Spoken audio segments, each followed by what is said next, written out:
Washington, D.C. is known for its iconic and funny comedians, and Sylvia Traymore Morrison, impressionist and comedian, is not exempt from that list. Well, growing up in Washington, D.C. was really, really unique in that, living 12 blocks from the White House, you would think that that would bring all kinds of images of being in a wealthy neighborhood, and it really wasn't. At that time, when I was just a kid, it was the absolute ghetto. But a group from D.C. came through, which included Marion Barry and Catfish Mayfield. They came in and kind of cleaned up the area. As a young kid, I realized I loved the stage early, just early. I wanted to do stuff on stage. I started watching television a lot because there was this one guy, Ed Sullivan, who was kind of like the Oprah Winfrey of his day, and I could imitate him. But not only him, I could imitate most of my friends' parents.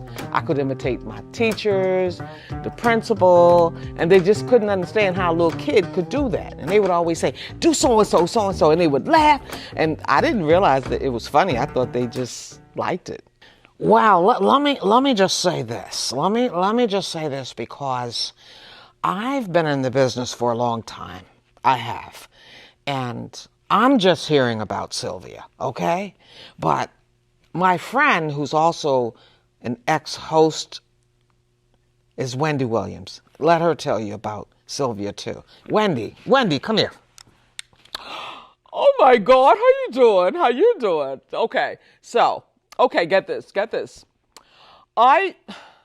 I'd never heard of a Sylvia Traymore Morrison until Whoopi, kept saying, you got to see this girl. She does all these impressions, and she does you too, And I'm like, okay, so there.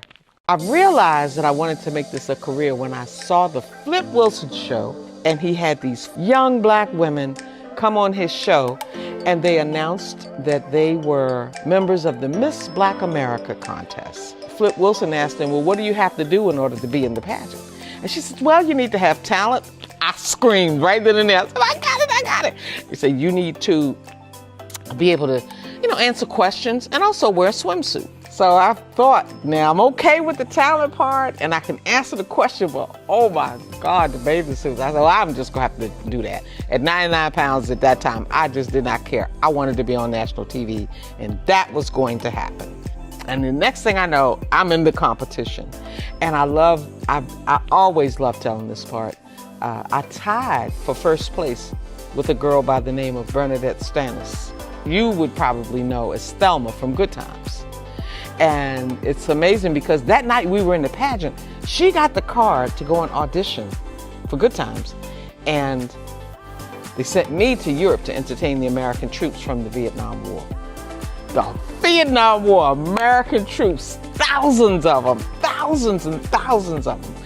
And there I was over in Europe with all these men and women in uniform. And I was just barely out of Washington, D.C. When I got back to the States, sure enough, this guy had tickets for me to come out to L.A., and that guy was Red Fox. And at the time, I didn't even realize how big that was. That was huge. Come on, Red Fox, really? But my dad got sick, so I had to come back to the East Coast, and instead of going back to California, I moved to New York because my mother, I didn't want her by herself. And while I'm in New York, I found another comedy club called Catch a Rising Star. And the host of that comedy club was a guy by the name of Jerry Seinfeld. So I'm in New York, and I'm looking at the newspaper one day, and it said they were having a roast of Muhammad Ali. And I had to read it twice, because I'm like, wait a minute, Muhammad Ali is coming here to New York? They're roasting him at the Apollo Theater? Oh, I gotta be there. The day of the roast, I got a call from one of the girls that went to Europe with me. And she said, Sylvia, Richard Pryor can't make it. And Dick Gregory was going all over his head, everything, because he didn't know who to get to replace Richard Pryor because nobody was available. And she said, I told him about you, and he said, bring her in.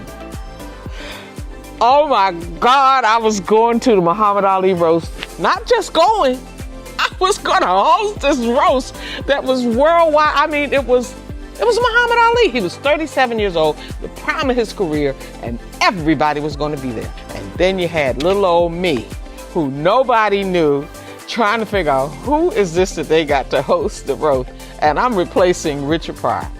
So at the end of the roast, a guy by the name of Garrett Morris from Saturday Night Live came to me and said, "You got to meet my boss, Lorne Michael," who at that time was the executive producer of Saturday Night Live. And sure enough, Garrett took me over to NBC.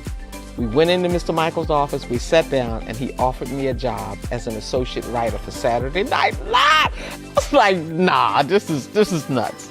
So I reverted back to my little 5-year-old, 10-year-old dreams and thought, I'm working as an associate writer for Saturday Night Live. The average person would tell you, no way would I have continued on this. No way. But here I am.